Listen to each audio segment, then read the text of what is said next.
Hello everybody. Next up we make the short trip to the Hemorrhoid Stadium, where we'll be hosted by Arsenal. Kick-off on Thursday night will be 8:15 PM, largely for the benefit of Amazon Prime Video, whatever that is, who have the broadcasting rights this time around. I guess the extra 15 minutes are there so that you can pop around to the address where they actually delivered it.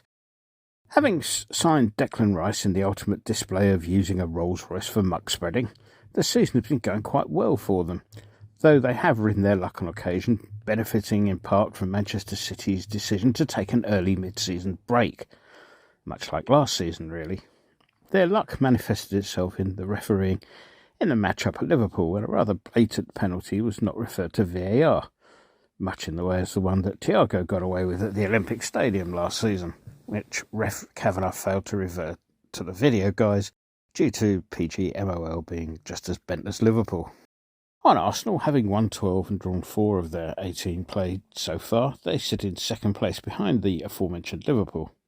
In Europe, they qualified from a so-called Champions League group so weak it made Daisy's tea look like a mug of builders.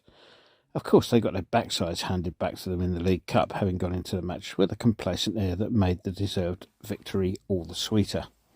Now, normally when we play someone for the second time this early in the season, we don't have to do much in the way of research on the new signings, having done it all already. However, when we played them in the League Cup, a number of factors, the nature of which need not concern you, precluded me from actually putting one of these together. So this means that Daisy has had to take some time out from attempting to make the world's weakest cuppa to go and look some stuff up. The first arrival was Kai Havertz, who cost £60 million, plus a possible extra £3 million in add-ons in coming in from Chelsea. There have been mixed opinions over his start with Arsenal. Some say he's been poor, others say he hasn't been that good. Either way, we won't find out on Thursday, as he's got a 5 yellow suspension to serve. Their second new signing is another who won't be playing on Thursday.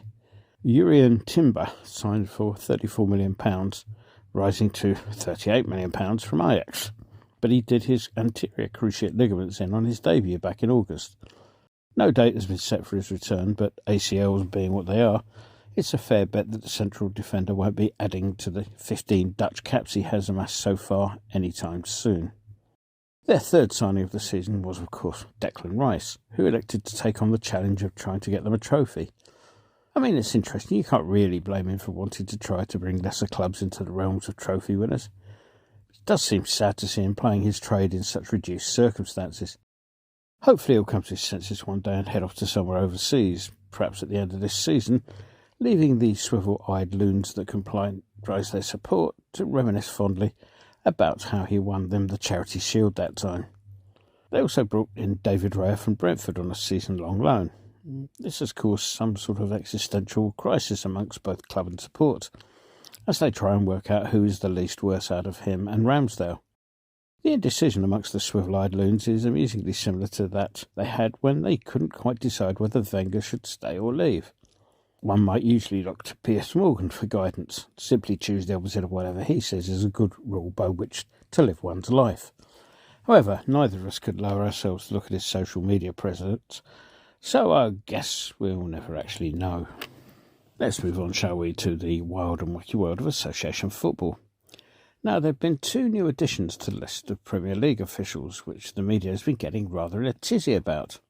Rebecca Welch became the first female to take charge of a Premier League match, and good luck to her, I say. All I ask of any ref is that they be honest and competent, something that years of PGMOL protection has made a bit of a rarity. The other addition to the ranks has been Sam Allison. His headlines were derived from the fact that he's the first black official to take part in a top-flight match for 15 years. The last one, Uriah Rennie, was neither competent nor honest, belonging to the Mike Dean school of refereeing. Never mind the laws, look at me. I hope for Allison's sake he can shake off the Rennie comparisons, but looking through the likes of the BBC's website articles on the appointment, I fear that may be an uphill battle for an official who probably deserves better. And so to us. Well, if you were to believe Eric Ten Hag, we spent 72 minutes under the cosh last weekend, before nicking 2 goals at the end. Balderdash. It's an untruth of Kloppian proportions. His team were lousy throughout and deserved exactly what they got from the match. I'm sure Sir Jim Ratcliffe will have some thoughts on the game. Predictably, much was made of the 2-0 victory over the Salford Whingers and how it was justified in terms of throwing the League Cup match during the midweek. Now, it didn't, in my opinion.